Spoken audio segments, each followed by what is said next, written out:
Hello, this is Dr. Marty Klein with more Sexual Intelligence.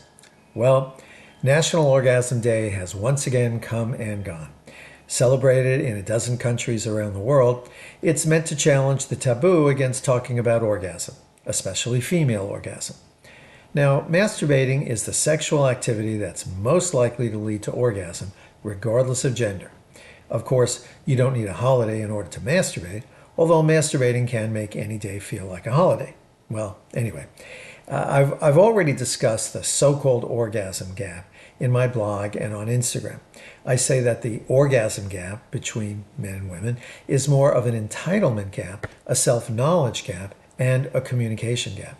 Of course, I totally support everyone, especially people dissatisfied in bed, in speaking with their sex partners about whatever they'd like to change.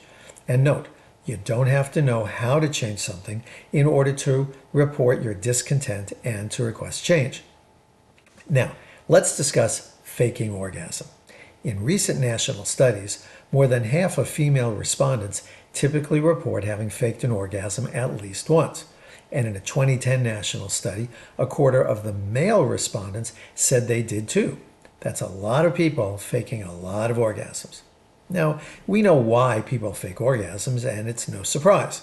Wanting sex to be over and not being able to say so, wanting to avoid a partner's disappointment, criticism, or conflict, wanting to prevent a partner's self-criticism, feeling embarrassed about being inadequate, wanting to distract a partner from suspecting infidelity, wanting to keep the secret that you never climax from partner sex or intercourse. Note how all of these reasons could be addressed fully or partly by better communication. And note that none of these inhibitions actually reflects a sexual issue or an issue that can be fixed simply by making the sex better. One of the problems with faking orgasm, of course, is that once you start, it's hard to stop. If you stop faking it and then you don't climax like you used to pretend you do, anyone paying attention would ask, "Hey, what happened? You don't orgasm as much as you used to. Am I doing something wrong? Are you? Are you less aroused, or are you less interested in me than you used to be?" This consequence of discontinuing faking is an important reason that so many people don't stop once they start. I see faking orgasm as part of a bigger problem, people not being truthful before, during, or after sex. To me, not truthful covers a lot of things besides actually faking. For example, doing sexual activities you don't want to do, dissembling when asked how you liked an experience, not asking for the non-sexual thing that you want instead of sex, touching, cuddling, watching TV together, so on. Not touching yourself during sex because you feel it's creepy or you shouldn't need to. Viewing or allowing your partner to view your orgasm as a symbol of adequacy, yours or your partner's or both. So this raises two more questions. Who is your orgasm for, and what is it for? The simple answers are, it's for you, and it's a bonus, not a goal. When you let your partner get overinvested in you orgasming, pressure, and therefore distance and resentment will inevitably follow. This is the opposite of where anyone wants a sexual relationship to go, right? Sometimes people add other pressures on themselves or on their partner to simply having an orgasm.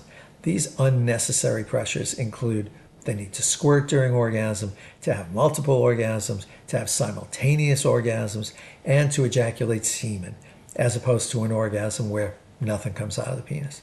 Again, all this stuff makes sex more complicated, less lighthearted, and it transforms orgasm from a possible pleasure into a project or a problem.